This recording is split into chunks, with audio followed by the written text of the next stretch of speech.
From the Middle is proud to be a founding member of Odd Pods Media.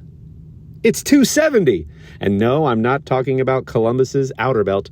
I'm talking about the 270th episode of our humble little podcast, From the Middle. If you're just joining us for the first time, we're just three middle-class guys living in the middle of America in the middle chapters of our lives with points of view that generally fall somewhere in the middle. And in this week's episode, we're talking about the best way to engage with your doctor during a wellness visit when he asks, anything else you'd like to bring up? And your wife made you promise to ask him a few things about your health. Also, how do you engage with a contractor when he's doing work at your house and after they leave at the end of each day, you just happen to notice things? How do you bring those things up so that you don't come off as one of those annoying customers looking over their shoulder? We also talk about Juan Solo, a lot about college football, what happened with Michigan this past week, the Northern Illinois victory over Notre Dame, the Connor Stallions documentary. We're talking about finished basements, a little bit about the Paralympics, and WWE's Bash of Berlin, as well as a new sci-fi show that isn't that great, The Ark on Peacock. Also, what do you think Kendall stepped on in his house? Enjoy this week's episode. We had a lot of fun recording it. Oh, for the love. Sorry, just clearing my Mountain Dew hole. I got my phone hole cleaned today. That's where you keep it? You're so cerebral and you're so developed and evolved.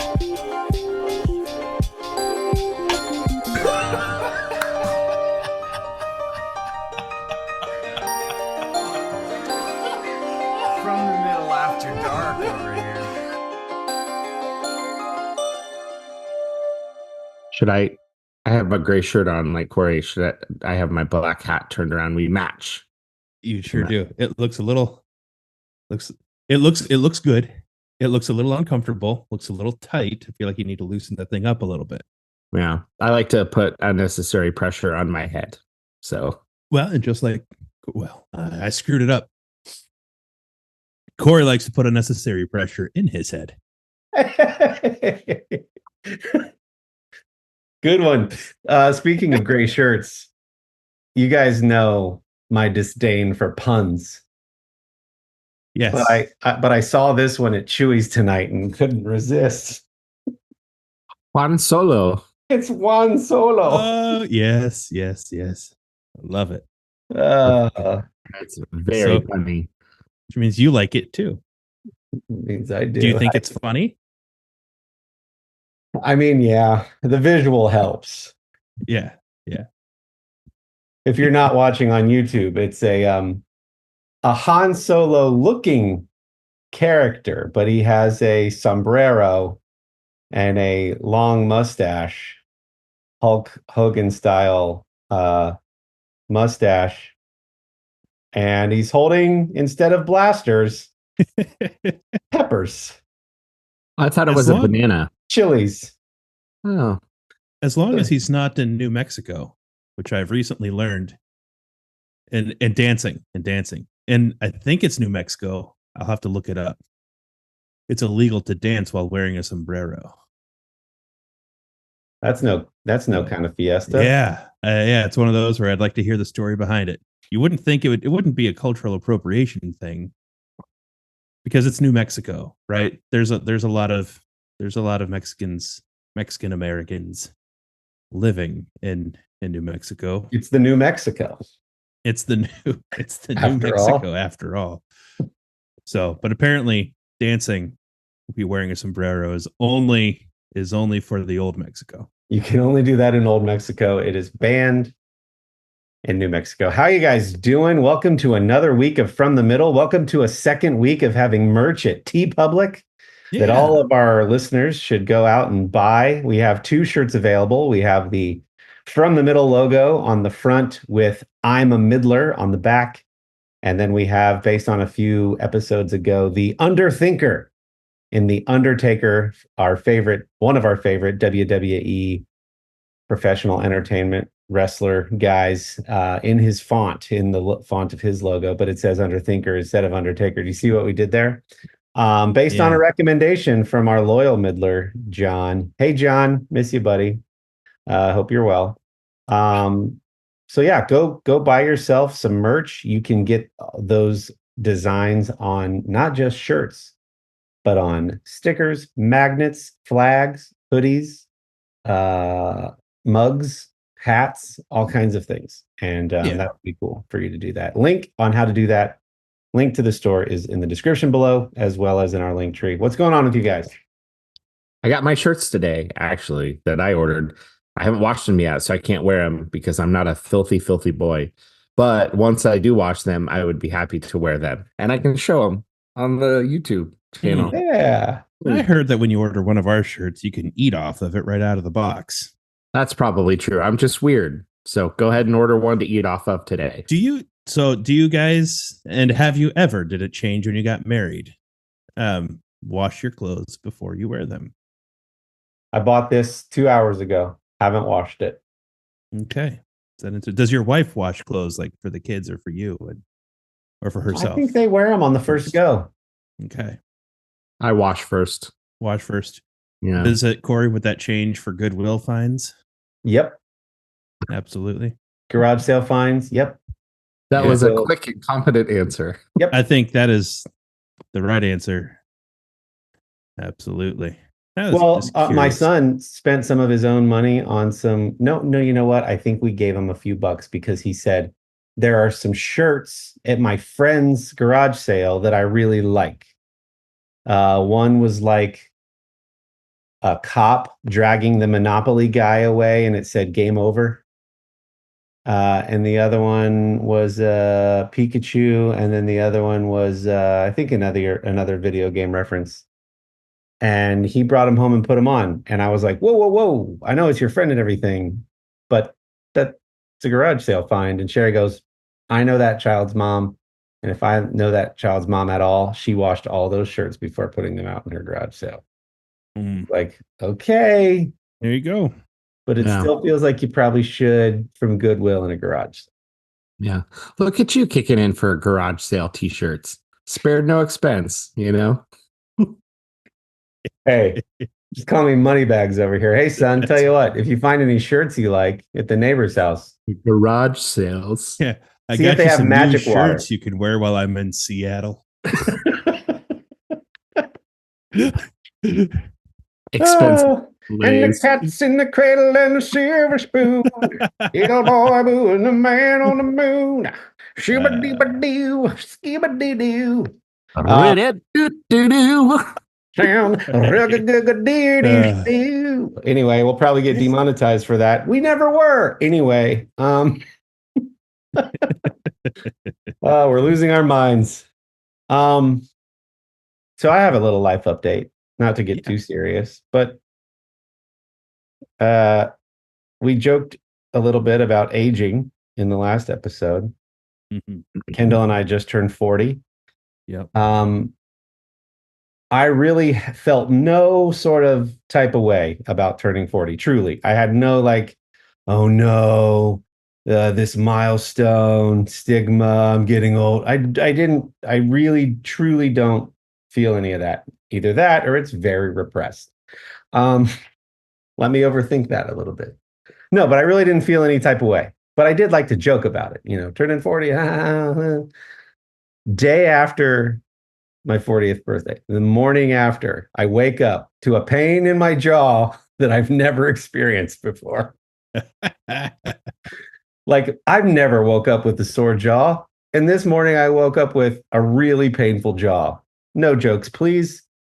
Sometime shortly thereafter, I had my wellness visit, my physical, with my general physician. And there were a few things that my wife wanted me to ask him about to see if they were concerning. So this is not serious, so don't jump ahead. But my left hand tremors sometimes. It just trembles and shakes quite a bit. Enough so that over the last year and a half, my wife says it's gotten much more noticeable and much more often. And she's like, will you please ask your doctor about that? That's something that we want to eliminate as anything serious. And so go to my checkup, go through the regular, hey, you've lost some weight. That's great. Keep it up. And he wasn't too excited. I thought he should be a little more excited, but whatever. So we start going through the things. He's like, for your height, your BMI should be this. He's like, that's a ridiculous number. That's not even what I would call healthy. And forget that number. It should be somewhere around here. If you want, we can look into the Ozempics and things like that if you want. No, not interested. Cool, that's fine. Anything else you'd like to let me know about? And I said, well, are there any screenings I need to do? Like, I'm well aware that colorectal screening has now been reduced from 50 to 45. So I know I've still got a few years till I start worrying about pooping in a box. So we're good on that. But I did promise my wife I'd let you know my left hand sometimes tremors and shakes a little bit. Oh, interesting. Tell me more. So he asked a lot of questions.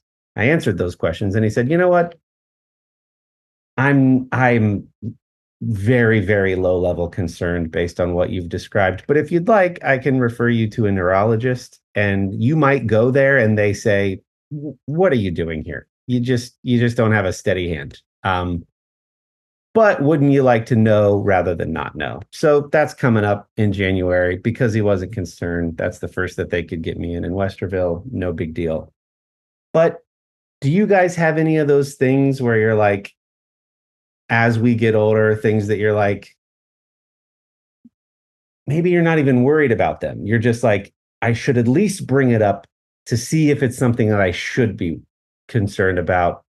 And if they say, you're fine, it's just part of the process, then you go, great. Come to find out, doing a little more research, every male on my mom's side of the family from my grandpa down has shaky hands. Oh, wow. No one has Parkinson's, but everybody's got shaky hands. So I'm like, that's something, right? Anyway, thoughts on the matter? Well, we'll be praying for you, buddy. Thanks, man. I'm not worried. I feel like as an obese fellow, there's always the, it's not, what was it? And Kevin James, no, it was Drew Carey a long time ago, a stand-up special. He was talking about smoking.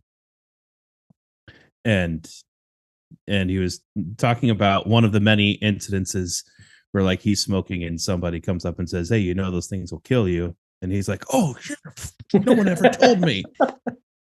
It's one of those things where it's like, it's not that we don't know things, right? Which means that there's legitimate worries and concerns there. I don't have anything crazy going on in my world. However, I have my physical for the first time after turning 40 this week on Thursday. And I will tell you this, about a week ago, I seemingly stepped on something in our kitchen in my heel. And it felt like stepping on like a thumbtack or something, like as I lift up my heel and like the pain was still there. And then I go to like expecting to grab something off of my heel and there was nothing there. And so it must have fallen off or whatever it was. Looking around on the floor, still don't know whatever the heck it was. And this was when Amy was out of town. And so then like later that night, I was wearing socks and everything. And then later that night, I'm taking my socks off. I'm in the bedroom and the kids and I are hanging out in the bedroom. And I take my socks off and I noticed just like a little spot of blood was on my heel. Because I looked at it. I was like, oh, wow. So my heel ended up bleeding after that incident. So then I'm like corking my heel, looking around with a little flashlight and in my pocket tweezers from the Swiss Army knife. From your everyday carry. Yeah. This is why we carry. Yeah. And I got like a couple little black like specks out, which could have just been sock dust. I was wearing dark socks for all I know. But then like next thing I know, I've got like all three kids like huddled around my foot, like Hey, can I hold the flashlight real quick? I need to see. Hey, give me those tweezers. And then like, I don't know. I think did I get something? I don't know. And my heel has hurt ever since.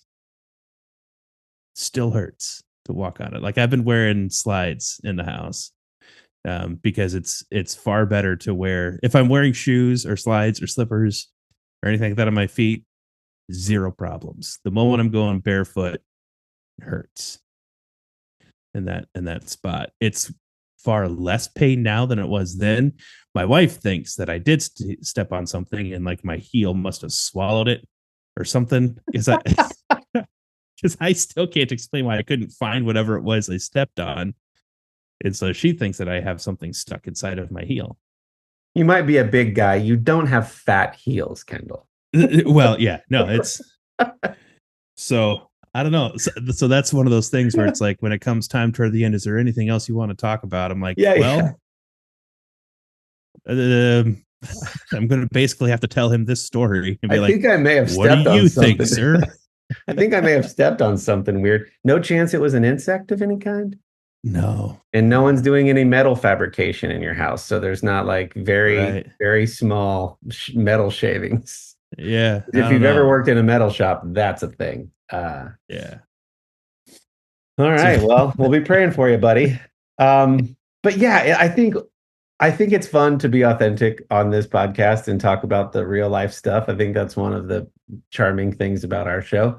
I also think it's important to talk about like anything we can do around preventative maintenance as like just public service.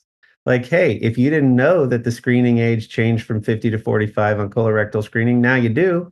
And you should go out and get yourself a Cologuard kit and poop in a box and send it in and make sure it gets tested to make sure you don't have colon cancer. Exactly. And it's never too early to practice pooping in a box.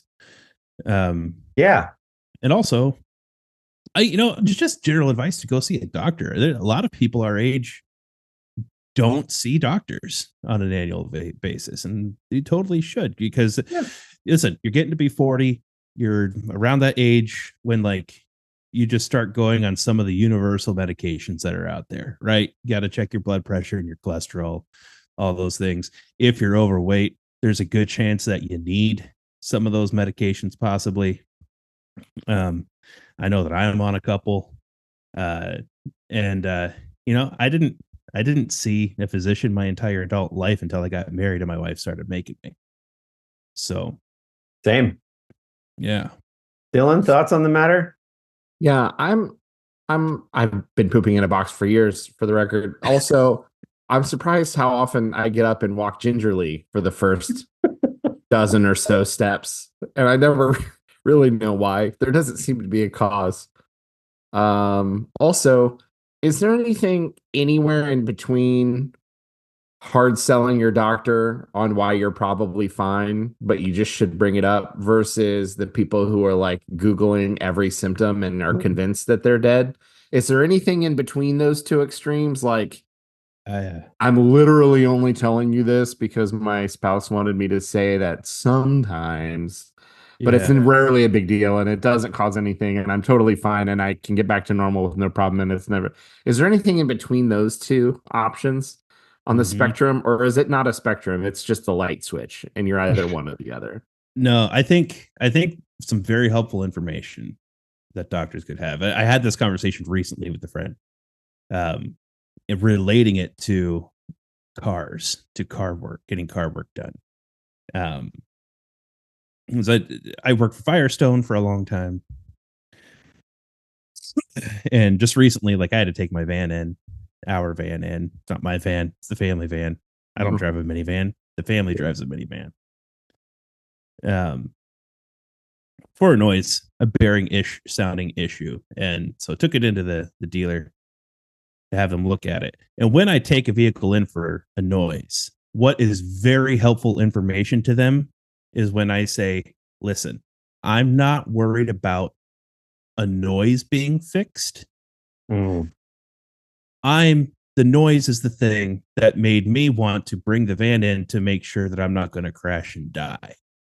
If you shake down the whole front end and check everything out and like all of the steering and drivetrain and everything, like nothing's falling apart. It's all good and tight, and I'm safe. That's all I'm asking you to do. Because sometimes in the car world, noises can be really, really hard to diagnose. Sometimes you do just have to guess at it. And so if I come in just complaining of just saying I have this noise, a lot of people do just want the noise to go away. Mm. And so now you're like grasping at straws, trying to like do all these things, having to charge extra money for other like diagnostic work, and because you're chasing down this noise. It is helpful for the mechanic to know that you're not actually concerned about fixing a noise. You want to make sure you're safe. Yep. If I'm safe and I drive the van out of here and it still has a noise, I'm okay with that. Right. Doctor's office, same kind of thing. Like I have this shake in my hand. I don't need to do anything unnecessary, but I'm not a professional. I don't know if I have cardiovascular issues or not, or something else that might be serious. I'm here to trust you to answer that. That's the question that I'm asking. And I'm you not have looking. Yeah, and you have. I'm not looking to chart. fix the shake. If I walk out of here confident, knowing that everything is fine, I just have a shaky hand, I'm okay with that. And you, doctor or mechanic, have a flow chart of questions. And based on a yes or no response will result in a different question. And you can tell me when it's concerning and when it's not. Or, hey, if you just want peace of mind, here's a referral. They might think you're crazy for being there, but then won't you feel better that you at least tried? And then I'm like, great. I didn't say, no, that's ridiculous. I'm not doing that. I said, if you're telling me that that would be the next logical step, process of elimination, I'm all for it. Sure. Yeah. Yeah. Then it truly is up to you. But that is, I think that is the in-between way of approaching that, is being clear about what the benefit is you're looking for. I think the other thing that seems to be true in the doctors that I visited, and maybe it's a medical trend, maybe not, it seems like there's a lot less, doctors are far less often telling people what to do and just presenting information. And people just kind of need to make a decision either way. Like, it feels like doctors are less often saying, you need to do this next.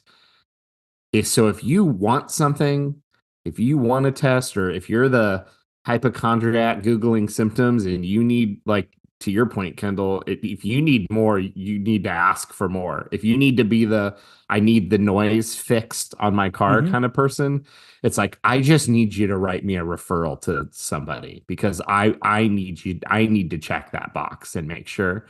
And that feels like a thing that most people, much like me in many situations, I'm just waiting for you to tell me what to do, because I'm a patient and I'm not a doctor, and I revere expertise. I think that's important. I'll listen to you.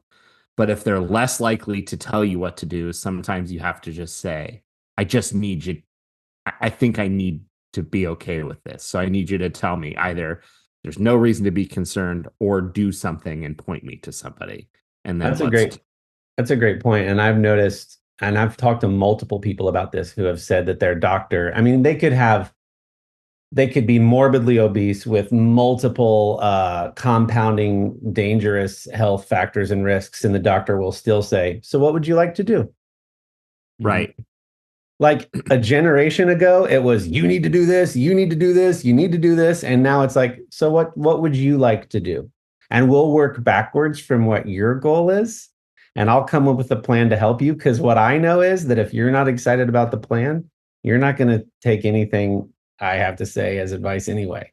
But if you're motivated to change or make the noise go away with some things you can control, then we can have a conversation. But it would be foolish of me to just preach to you about what you want to do. I've noticed this with multiple people have said that their doctors have said, what would you like to do about it, if anything?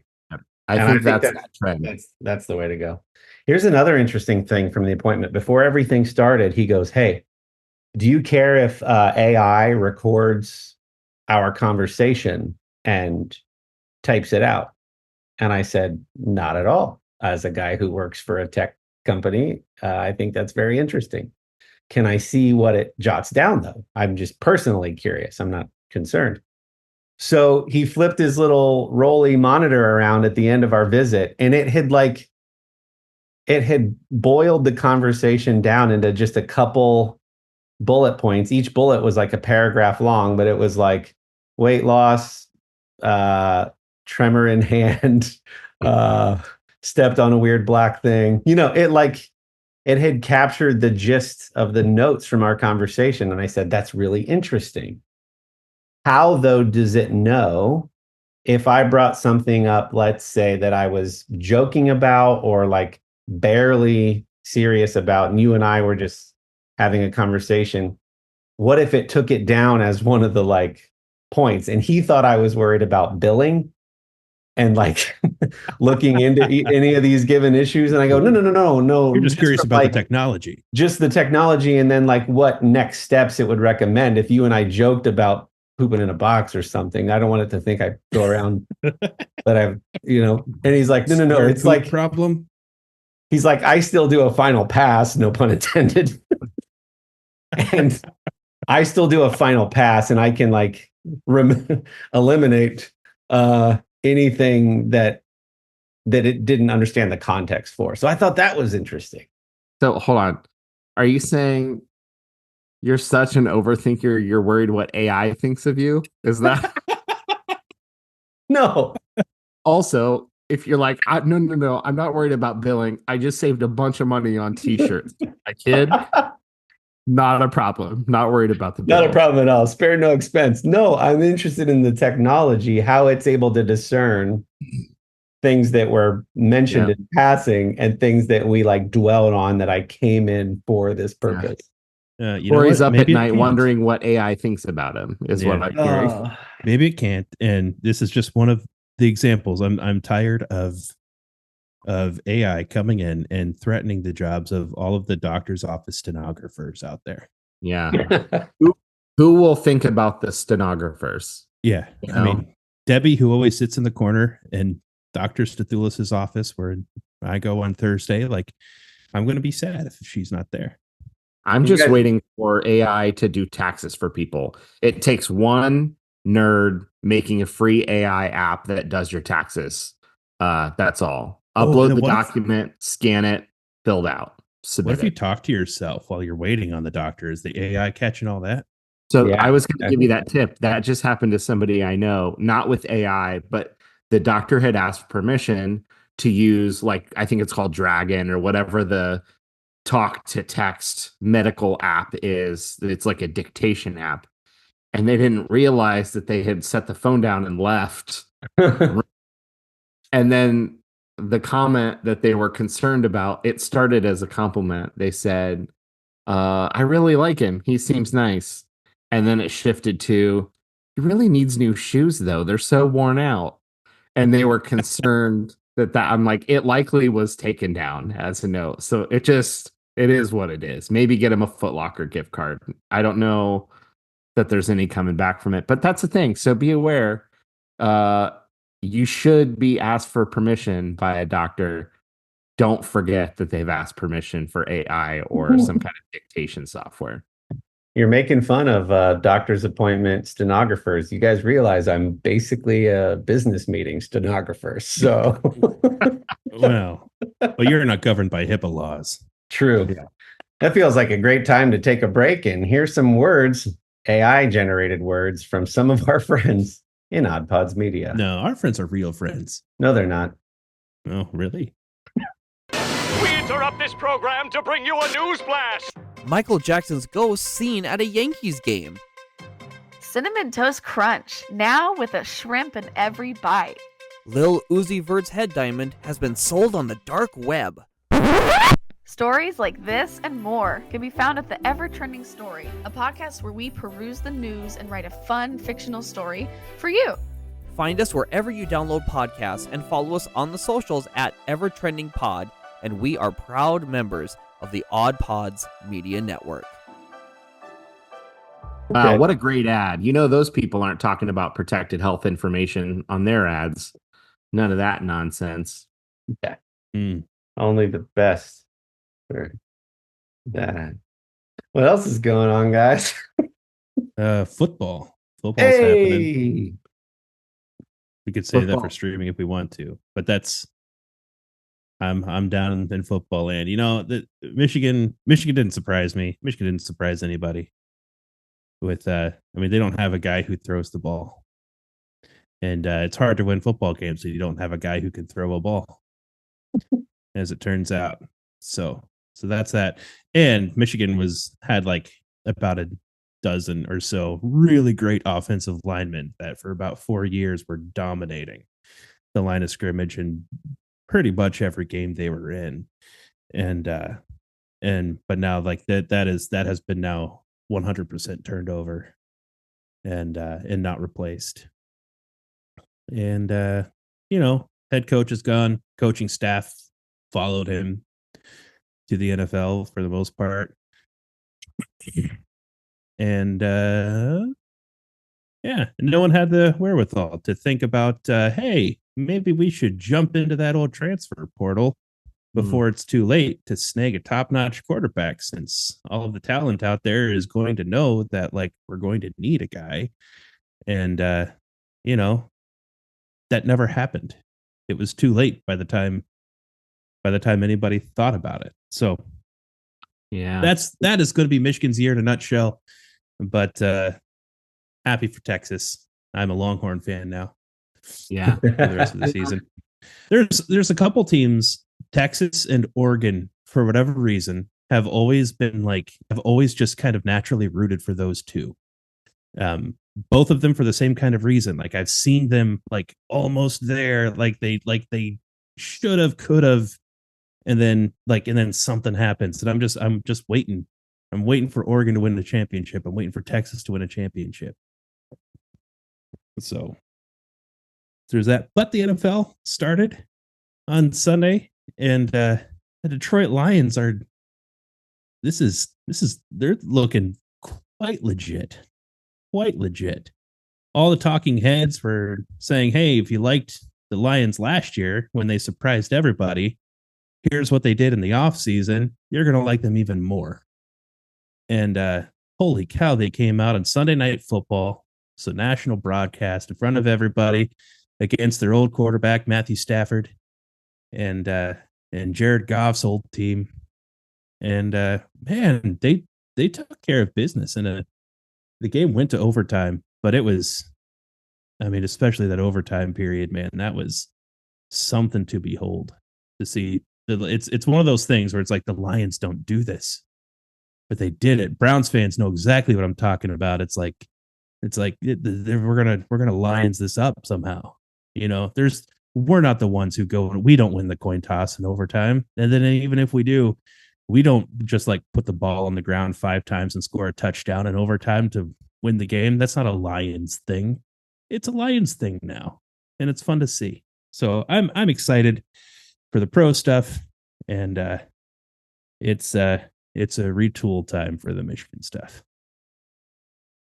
Nice. You just perfectly articulated a meme that I saw this week, and it's Homer Simpson standing outside of the bushes with Michigan gear on, and he goes back into the bushes, and he comes out with Lions stuff on. That's it. That's awesome. It.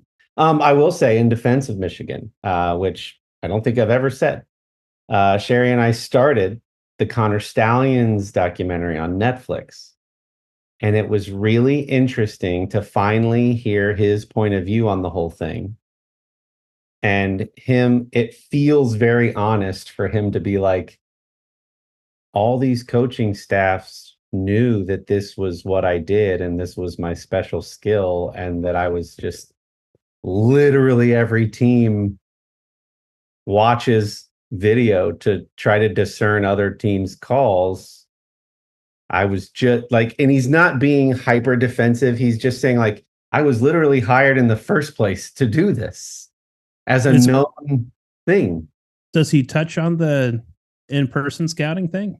No, I'm literally okay. 15, I don't 20. have Netflix right now, and so that's on my backlog. It's real. Honestly, it's that. Like, it's really nice to hear the other side of the story and go like, it's not as like dark and seedy and like in this crazy cabal of like underground. Like there is some of that, but it's like it was a known thing that a really bright guy, a former military guy, loves data.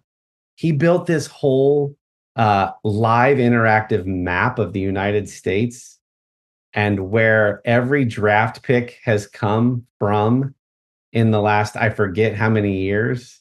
And like, as you click on a state, you can like, so that you can better recruit by going to these hotspots of like where people are drafted or scouted from.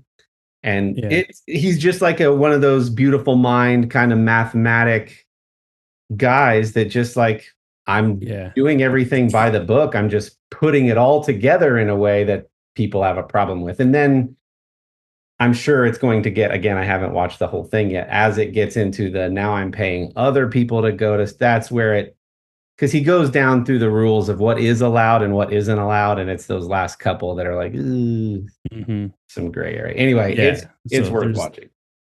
It boils down to like, there's a few different ways of doing sign stealing, and like a couple of them are perfectly legal, and like nobody hides the fact that they do it. They all do those. Like there's the obviously like in game from the sideline sign stealing stuff. There's you gather every kind of publicly available broadcast of previous games of the team you're about to play that you possibly can, and you try to put two and two together.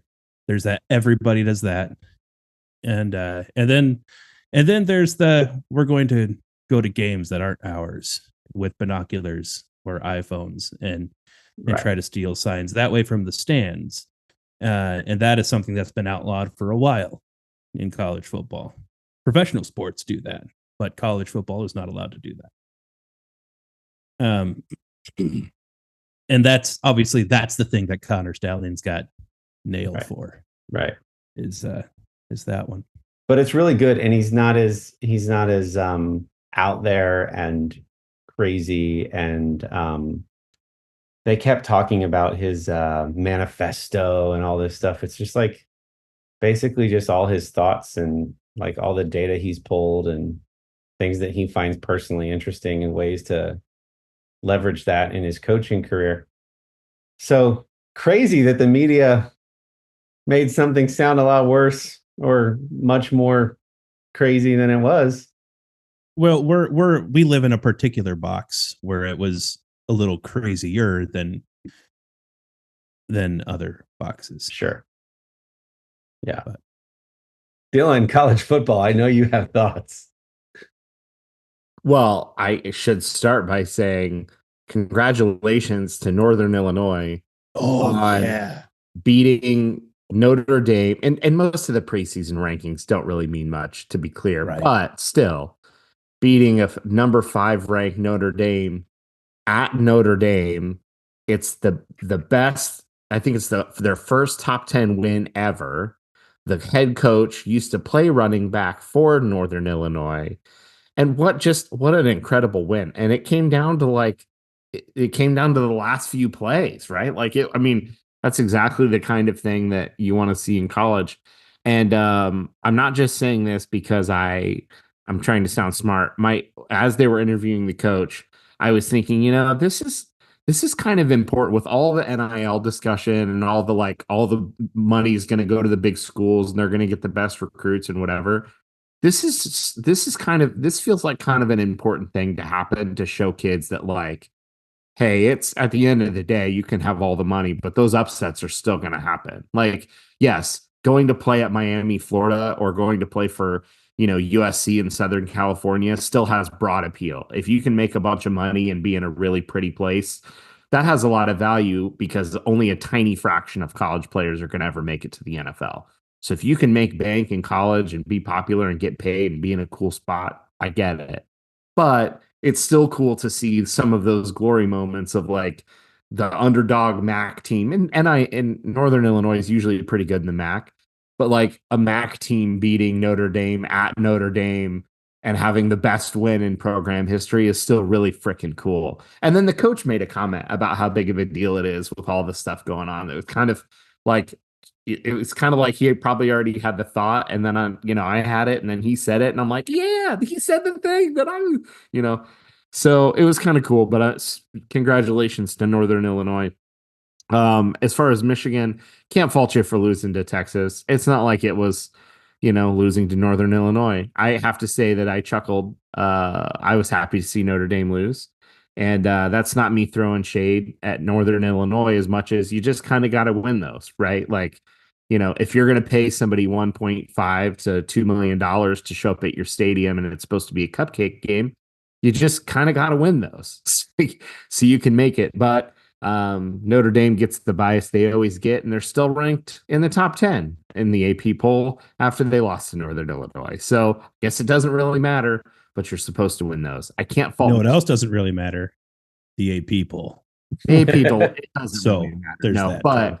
it certainly, if it didn't really mean anything, they wouldn't do it. So it certainly matters to enough fans and enough people who pay attention to it that it matters as part of the discussion of college Right. football. That's where it matters. It matters because people do care that they're, my team's been in the AP top 25 for, 147 consecutive weeks or whatever it is. So it does matter in the conversation that is college football, but it doesn't really matter, and preseason rankings don't really matter. But I can't fault Michigan for losing to Texas. You're going to schedule some of the big games. You're going to win some. You're going to lose some. No shame in losing to Texas if you're Michigan. But if you're Notre Dame, you got to win those. I was glad to see him lose, but those are the ones you kind of got to win. So, it was a fun weekend as always. I just love college football. It was cool to see some of those games come down to the wire. Penn State almost lost to BGSU. Mm-hmm. It's not unlike Penn State to come have a close game with the MAC team, but they usually still win. And there was several really good games on. So yeah, fun weekend. I as always, I enjoy college football, whether it's on my TV or on my PlayStation. So I know talking about weather on a podcast might be one of the most boring things ever, but the fact that it's getting down into the 30s at night now, it's like, and we had like a drought. So like leaves are falling earlier than normal, and it's super chilly now at night. Now we're going to have a few weeks in the 80s. So like it bounced right back, but still like there was frost on the church roof when I got in for worship team early on Sunday morning. And I'm like, whoa. Yeah, we had some false fall and like third summer is coming still. But yeah, for at least a few days, it was really nice. So much so that I even went out cautiously in mode and thought I could destroy my yard, but I probably should do it while it's 70 degrees and not back up into the 80s. So Amen. Here we are. Speaking of home ownership, it's been an exciting day here at the Hubble House because basement remodel has officially started. I'm so excited. I've wanted a finished basement. So Dylan and I's house growing up was a one-story ranch with a full basement, but that basement was never finished until my senior year and towards the end of my senior year. I feel like, if I remember the timing correctly. And I remember thinking, Mom, this would have been so cool to have friends and girlfriends down here in this finished basement. And she was probably like, that's why I didn't do it. But it has started here. I have been off of the road for 2 weeks, which meant I've had some extra time to prep. I've shared about it before. I'm organizing as I go. So I'm not just taking things and shoving them into a Monica from Friends' closet somewhere. I'm actually reorganizing and sorting and selling and garage sailing and pitching as I go. Sherry has done a ton of work leading up to this, but the last 2 weeks specifically, it's been mostly me doing this. And somehow, they were scheduled to show up this morning. I had every single object off of the basement floor except for two things that they said they didn't mind working around, the elliptical and the treadmill. So they just wrapped those in plastic and did demo today, cut the stair wall out, opened that up, tore the existing walls down. They said they might even start drywalling this coming Monday inside of a week. And thanks for the recommendation, Kendall, because it's your guy, Mike. And so far they're doing a great job, which begs a question. What is the etiquette for when at the end of the day you walk down and notice something and think, ooh, I might like that moved, or I thought he said they were gonna. You don't want to be that guy and be looking over their shoulder as they work, but what's the appropriate way to engage your contractor about changes as you go. Well, there is a reason why they take you through walkthroughs, and it's because they want to make sure you're happy. Now, Mike especially is more concerned about this than the rest of the guys that Mike sends to your basement. Right. Also realize that if Mike's not there, then they're there are so many little things that they're thinking about, like where outlets are going and whatever else, like that they're kind of trying to remember or looking at plans and interpreting and that kind of thing. So it's not necessarily their fault if something is wrong. Sure. But you should mention it. We had a very simple issue with, like, literally it was like painting around sockets. And it was one of those things where I had that internal dialogue of like, I could fix this pretty easily. But I mean, they wanted me to come down and look at it. And that, like, they keep asking me along the way, like making sure, like, is this okay? And everything else. So I did say something, and you know what? They were very kind. And they're like, "Oh shoot, yeah, I'm sorry, man. I don't know what we were. We'll take care of that." And it was that simple. It was one of those things where I front loaded the anxiety on it. And wow, that never happens.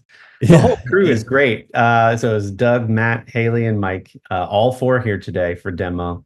Yeah, and it's been so exciting. But it's stuff like, hey, what if we move the access door to this storage closet to the other side and drywall the side that the door is currently on and move it over to the other side? These aren't last minute changes. It's all before framing still. But anyway, the point is, it's started. It's already happening faster than I thought. It's feeling so much more open and cool down there. And I cannot wait to have you guys over for movie and game nights. It's going to be so fun. I have wanted a finished basement for so long. And Dylan is partly to blame, because the finished basement at his house is epic. The TV is huge. The sound is perfect. There's a mini fridge and a snack bar. It's decorated cute. And you were the inspiration, hermano. I'm sorry.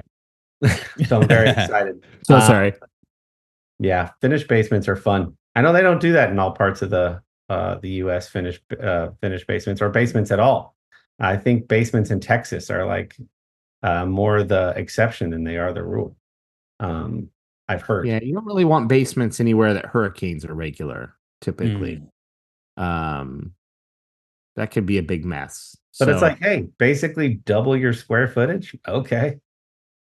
Yeah, totally a thing here in the Midwest, because it's great for storage, and if it's finished, tends to be a little warmer in the winter, a little cooler in the summer, and especially if you can throw a couch down there and a TV, makes for a great spot to just hang out. So if you rely on a sump pump, just be aware that at some point there's a good chance that sometime over the course of the next 20 years there's going to be a problem. Yep. Plan accordingly. Yep. And they're done that. But thanks for the reco. I'm very excited already. And it's day one, but man, it's happening fast. Hey, a little pro tip, I think. I don't know if this actually helps or not, but when we've gotten stuff like that done before, I don't do it on the first day, because I don't want to like set a precedent that this is something that I'm going to continue doing. But like, wait a few days, or like if there's after demo's done and it's like day 2 or 3 and you notice that it's a particular day where they have like the full crew there again for whatever reason, get pizza for them. Tell them that you're ordering them pizza and get pizza for them. And I made one step in that direction, and it was like, hey, you guys see this fridge, this garage fridge that's fully stocked of cold beverages? Yeah. You guys help yourself for the dirty job. When we were getting concrete work done, it was a heat wave, and like when the concrete contractors were out there, like I brought a pop-up tent out there near the work site. I stocked a cooler with Gatorades and put that out there. I took a couple of chairs off the deck, brought those up there for them. I mean, you want them to still work. I want them to still work, and they did. I'm teasing. That sounds really relaxing during a heat wave. You know, the thought there is you're hoping for a little bit of reciprocal respect for your space, because you're trying your best to trust these people. And I Yeah. feel like that helps you as the homeowner to trust them a little bit more, knowing that you did something for them. And maybe it'll make it easier because now you're the nice guy. And so when you do have something that you need to like correct, it's the nice guy who's correcting them. Yeah. It was funny because the electrician was like, you said you wanted Ethernet back behind your TV. You a gamer? And I go, yeah. He's like, what games do you play? So we talked video games for a while. And then Haley, the gal, comes up at one point, and Sherry had just baked a coffee cake and was in the process of baking some pumpkin chocolate muffins.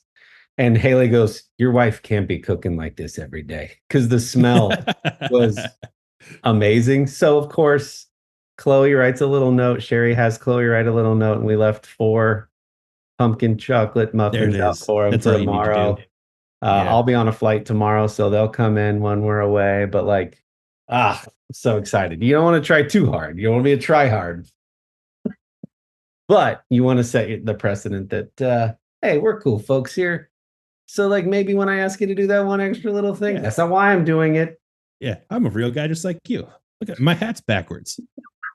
But if they've had their snacky snack and their drinky drink, maybe they've got a little more energy for attention to detail as they work. Yeah. You know, maybe it's an added bonus as part of their work. You're keeping them from taking a trip to McDonald's in the middle of the day. Exactly. There you go. You guys streaming anything fun? I'm still watching through Planet of the Apes. I started the 3rd one, which is War for the Kingdom of the Apes. And then I hope to time it so that I can watch the 4th installment, Kingdom of the Planet of the Apes, from the new basement. So I'm going to stretch it out a little bit so I can enjoy that. What else are you guys watching? I'm streaming these cotton candy grapes going into my mouth. Ooh, These are delicious. Have you guys ever had these? they're so good. Yep. They are wonderful. How do I've they talked do that? about them before. I don't know. Well, when mama cotton candy and a dad grape come together. It's Sherry crazy. loves Grape's not the even a fruit. cotton candy flavor. You guys ever freeze grapes? No, never done that. Sherry freezes grapes and then has them as like a bedtime snack. Brings up the bowl, lets them sit for like 10, 15 minutes until they soften up just a little bit, but they're nice and chilly. I should try that. Pop those. Speaking of how does that happen with those grapes, this something I think about frequently as I try all the random things that I try. Do you ever think when you're trying something that's a really unique flavor, like I'm going to make up something, it'll be one of the weird flavors of Mountain Dew or a candy that has a unique flavor it doesn't normally have? Do you ever think that sometimes those companies are just trying all kinds of flavors and then they try to pick what they think it tastes like once they've made it? Like they're like, oh, this is good, but I don't know what this is. It's not like they set out to make the flavor. They just make a new flavor and then go, what does this taste like to you? Mhm. And then that's how they market it. Do you ever feel that way about things? Absolutely. Yeah, I think about that often. I'm like, they couldn't have set out to make this flavor. There's no way they landed on this after 47 recipes and went, there it is. That's the one. It just feels like you tried some flavor. And I'm not saying it's wrong, but like you tried some flavors and then went, Are you kind of saying tastes like like pumpkin. Are you saying like Lucky Charms Oops All Marshmallows was just like a factory accident? They're like, we can No. sell this. No, say like McDonald's is trying to like create something special for KFC, and on the way there they accidentally stumble across like, oh, this tastes kind of more like lemonade mixed with Mountain Dew than what we were trying to hit with KFC. We're gonna put that in our back pocket for about a couple years from now. Or like a new weird flavor of like Skittles or something. And it's like mango, citrus, banana berry Skittles. And you're like, you didn't set out to make your goal was not, nobody was on a whiteboard going, that's it. That's the flavor combo. We should make that. Yeah. You Or threw like, flavors in the mix and went, this kind of tastes like yeah. this. Let's call it that. And then you rely on the power of suggestion that people are just Yes. going to, yep. They're going to go, that does taste like mango, guys- strawberry, banana, whatever. Do you guys know about the mystery flavor of Dum Dums? How Yeah. those came about? Have you No. heard about that? No. So you're aware that like Dum Dums has like the purple question mark. Question right? mark flavor, yeah. And when I was a kid, we always like thought that we had it pegged as to what the flavor was and that it was always the same or something, or maybe it rotated. It's not. It's as dumb and as simple as this. When Dum Dums is making one flavor of a Dum Dum, and then say they're making like blueberry, and then they go to switch over to make green apple. Instead of cleaning out the machines, they just run a couple batches with the new flavor that Green has apple like some through kind the of percentage blueberry? of both. Doesn't matter what the percentage is. Those batches are the mystery flavor. Genius.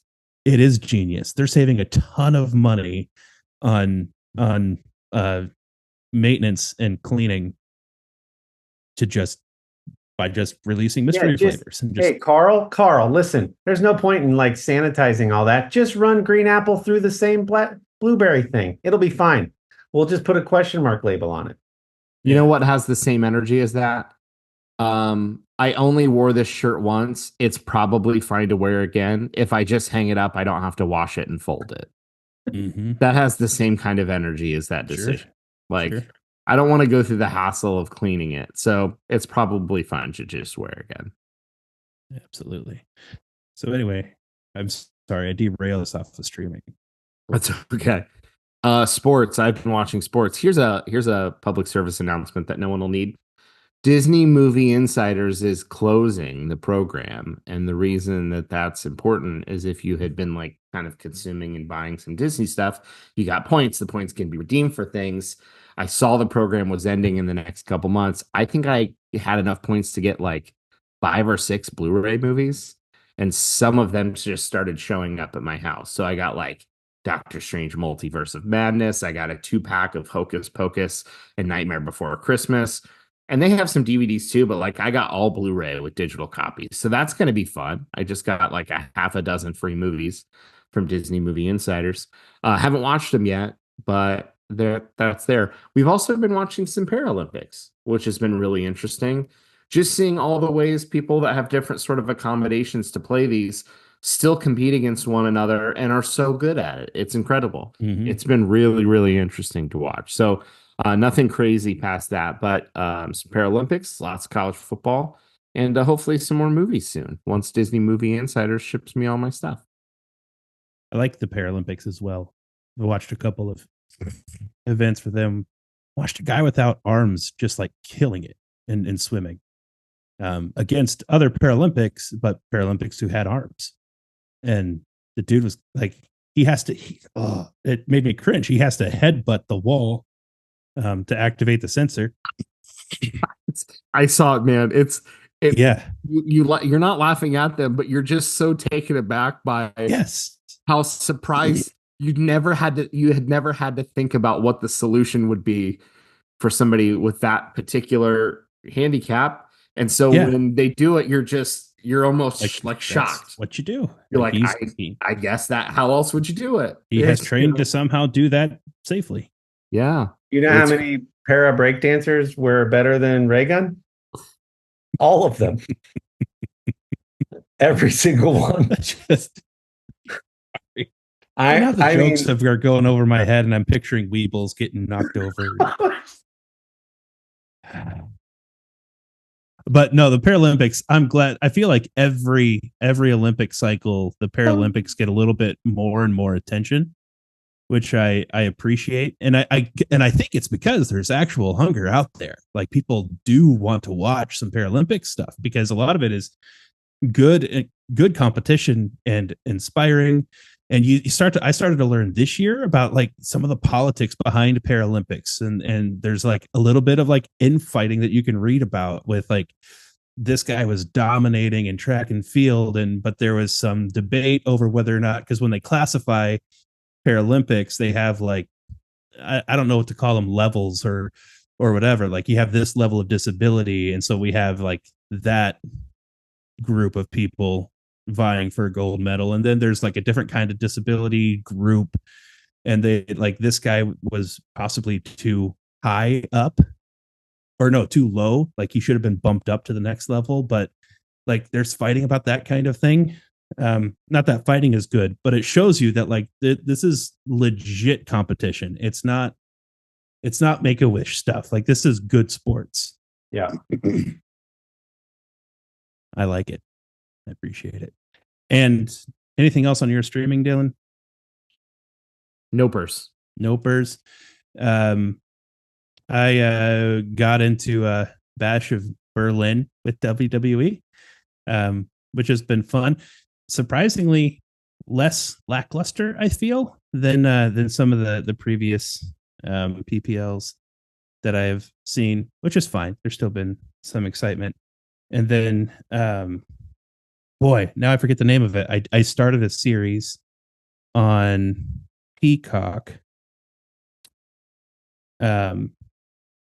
That it's going to take me too long to look it up. A sci-fi series, a space sci-fi series, where they are going out. Yeah, Kory, you can look it up as I'm talking. Pulling it up. They're heading out into space, and their ship gets attacked or something happens The Ark? to their ship while they're in cryotubes, and like by chance, one person during this whole catastrophe, one person's cryotube somehow gets unlocked and opened, and she wakes up, and she wakes up as many people as she can before everybody else kind of dies. And so it starts this whole series now where the captain and sort of like the officers' crew, they have to kind of remake themselves because there's a separate area of cryotubes for the officers, and that got completely obliterated. So now all of these people are literally figuring it out. So there's captains who aren't supposed to be captains and things of that nature. So you mix that kind of storyline along with some of the more typical storylines of sort of Space Odyssey kind of series. And I feel like the stories are fascinating. It very much feels like the first run for any show is always a little bit rough, and you can tell kind of like that the actors are trying to figure out how to act with one another because it's not necessarily top notch. But I feel like the story is good, so I'm enjoying so far season 1 of The Ark. A good premise will take you a long way, even if the acting isn't great. If the story is intriguing enough, people will want to keep watching. It's interesting. I don't remember the last good sci-fi show I watched. It's been a minute. Yeah, I don't know if The Ark would be up to your sci-fi standards, but it's And me, I'm just catching up on my YouTube podcasts, Tiger Belly, Crystalia, some of the others that I've mentioned multiple times, Bad Friends, and catching up on Formula One. I'm a couple races behind, and I don't like having to try to stay away from social media for fear of something getting spoiled. Even if you know the winner, you don't know how they got there or how they won, so the race is still enjoyable. So I think I'm 2 races behind on Formula One, trying to catch up. I had an unfortunate moment. I'm overthinking on Saturday during the Michigan-Texas game, which was a big deal. I was at a baseball game for Isaac, followed immediately, actually a little bit of overlap with a soccer game for Joel. Joel's soccer coach is a Michigan fan, and he's wearing his Michigan hat. And I found out on Saturday because of that he's a Michigan fan after the game, which by now the Michigan-Texas game is over. And I just say go blue to him. He's like, yeah. And he didn't say that he was trying to avoid the game. He just said, yeah, I haven't been keeping any kind of track on it, is what he had said. I responded with, don't. So essentially told him that it wasn't going well. It didn't occur to me until about 30 seconds after that, like maybe he was avoiding for the purposes of going home now after he just coached a kid's soccer game to sit down and watch a football game. And I just ruined that for him. I mean, he would have gotten 10 minutes in and realized what was happening, but right. Nonetheless. Hey, you know what? You should be an underthinker. And you know where you can get underthinker merch from the Middle Podcast? From TeePublic.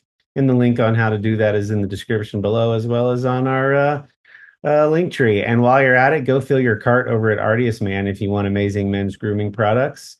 Use promo code The Middle at checkout to receive 25% off of that order. And I don't know if the TeePublic sale is still going on. I don't think it is, but they're still very reasonably priced shirts. So nice that you don't really need to wash them once they get to your house. Don't know what Dylan's wasting his time doing. Anyway, it's been great catching up with you all. Thanks for tuning in to this week's episode of From the Middle, and we will catch you next time. Bye.